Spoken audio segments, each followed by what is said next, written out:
वहीं एबीपी गंगा के bureau chief Viresh Pandey ने अब से कुछ देर पहले सपा अध्यक्ष अखिलेश यादव से कई चुभते हुए सवाल पूछे। इन सवालों पर क्या रहा अखिलेश यादव का जवाब, देखिए ये खास इंटरव्यू। समाजवादी पार्टी के राष्ट्रीय अध्यक्ष अखिलेश यादव जी हमारे साथ हैं। अखिलेश जी, आपने बचपन में एबीसीडी पढ़ा होगा। अब भारतीय जनता पार्टी अब एबीसीडी पढ़ा रही है। पार्टी समाजवादी पार्टी एबीसीडी वाली पार्टी है, अपराध वाली पार्टी है, दंगे वाली पार्टी है, भ्रष्टाचार वाली पार्टी है, करप्शन वाली पार्टी है। देखिए, जो भाषा और जिस तरह की बात कही जा रही है, उत्तर प्रदेश की जनता ने मन बनाया है कि इस बार बदलाव होगा। इनके हर वादे जुमले निकले और जुमलों से ये राजनीति करते हैं, जुमलों से वोट लेना चाहते हैं। इन्होंने वही जुमला कहा था 15 लाख हर एक अकाउंट में पहुंच जाएंगे। बुंदेलखंड में कहा था कि हर एक घर पर एक कार खड़ी हो जाएगी। तो ये जुमले वाले लोग एबीसीडी दूसरों को न सिखाएं, अपने मुख्यमंत्री को सिखाएं जिन्हें एबीसीडी नहीं आती। उनसे कहिए कि उत्तर प्रदेश के माफियाओं की सूची कब जारी करेंगे। जो माफिया मिर्ज़ापुर के हैं, जो चंदौली के माफिया हैं, जो बनारस के माफिया हैं, जो जौनपुर के माफिया हैं, जो भदोही के माफिया हैं, जो सोनभद्र के माफिया हैं, जो आसपास और जिलों में माफिया, उनकी सूची कब जारी करेंगे। और अब तो जनता छोड़ चली है बीजेपी को। जनता ने इस बार मन बनाया है कि बीजेपी को छोड़ करके बीजेपी को सफाया करेंगे, इसीलिए इन्हें एबीसीडी याद आ रही है। अब आप कह रहे हैं कि जनता इन्हें छोड़ चुकी है और ये कह रहे हैं कि वो चौका मारेंगे। 14 में मारा, 17 में मारा, 19 में मारा और 22 चौका। देखिए, जहाँ चौके मारने की बात है, मुझे लगता है कि क्रिकेट उन्हें खेलना नहीं आता है। जिन्हें जो खेल खेलना नहीं आता उसके बारे में कहना नहीं चाहिए।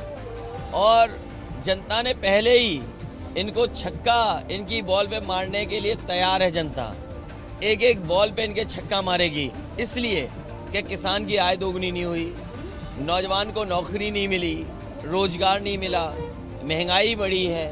आखिरकार मुनाफा किसको कमाने दे रहे हैं, बिजली महंगी है। इन सवालों के जवाब नहीं, इसीलिए चौवे छक्के की बात कर रहे हैं। और यकीन मानिए, अगर उन्हें क्रिकेट खेलना आता है तो जब चाहें तब बॉल फेंकने आ जाएं उनके इस चुनाव के दूल्हा।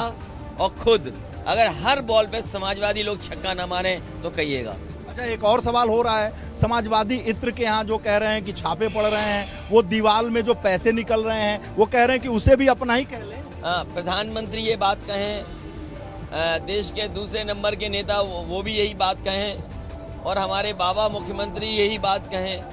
ये जितना भी पैसा निकला है, ये सब भारतीय जनता पार्टी से संबंधित लोगों का पैसा है।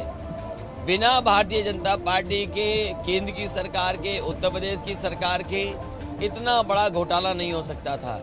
ये ढूंढने गए थे किसी और को और ढूंढ लिया अपने आप को। जो व्यक्ति इत्र समाजवादी पार्टी का बनाता ही नहीं है, उसके घर छापा मारा। ये ढूंढने गए थे कि समाजवादी इत्र बनाने वाले का घर कहाँ मिलेगा। एक ही मोहल्ला, एक ही तरह का नाम, एक ही शहर के रहने वाले।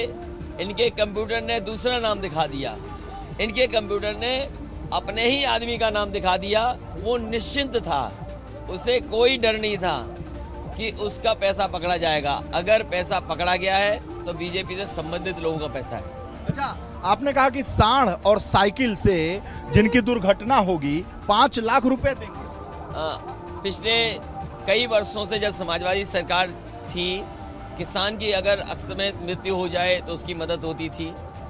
टाइगर अगर किसी परिवार के लोगों के जान ले ले तो उसकी 5 लाख की मदद होती थी। इस बार जो साइकिल से दुर्घटना से अगर मृत्यु होगी गरीब की, तो उसको 5 लाख दिए सरकार। और साथ ही साथ उत्तर प्रदेश में हर दिन कहीं ना कहीं सांड से दुर्घटना हो रही है, एक्सीडेंट हो रहा है, या फिर किसी व्यक्ति की जान जा रही है। आज ही कानपुर देहात में एक सांड के सींग से एक बुजुर्ग महिला की जान गई है।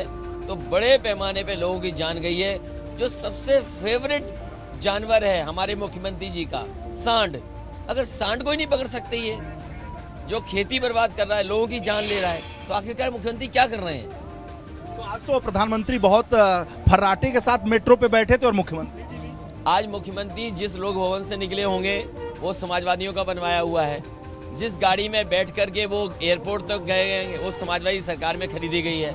जिस हेलीकॉप्टर से वे उड़े होंगे कानपुर पहुंचने के लिए वो हेलीकॉप्टर भी समाजवादी सरकार में लिया गया है, और जिस मेट्रो का शिलान्यास समाजवादी सरकार में हुआ था उसी का उद्घाटन करने गए हैं। ये समाजवादियों की शुरू की गई मेट्रो थी। हमें बधाई देते हैं कानपुर की जनता को, उनको एक सेफ एनवायरमेंट फ्रेंडली ट्रांसपोर्टेशन मिलेगा। अखिलेश जी, अभी आपने देखा कि सड़क पे लोग किस तरीके से आपसे मिल रहे हैं, और मैं एक बात और पूछना चाहता हूं कि उत्तर प्रदेश में बसपा भी है, प्रियंका गांधी भी हैं, राहुल जी भी हैं, समाजवादी पार्टी भी है, प्रसपा भी है, ओम प्रकाश राजभर, 1 दर्जन 10 दर्जन से ज्यादा पार्टियां हैं। भाई, हर रैली हर सभा में जनता भी ये जानना चाहती है और मैं भी जानना चाहता हूं, पूरी भारतीय जनता पार्टी, उनका हम कह सकते हैं कि मुख्यमंत्री से लेके प्रधानमंत्री तक और जिलाध्यक्ष से लेके राष्ट्रीय अध्यक्ष तक केवल एक नाम, अखिलेश यादव। आखिर क्यों? देखिए, ये चुनाव उत्तर प्रदेश का तो है ही, लेकिन ये चुनाव संविधान को बचाने का है। ये चुनाव में बाबा साहब भीमराव अम्बेडकर जी ने जो संविधान दिया था उसका भी चुनाव है। लोकतंत्र बचेगा तो संविधान बचेगा, लोकतंत्र बचाने का चुनाव है।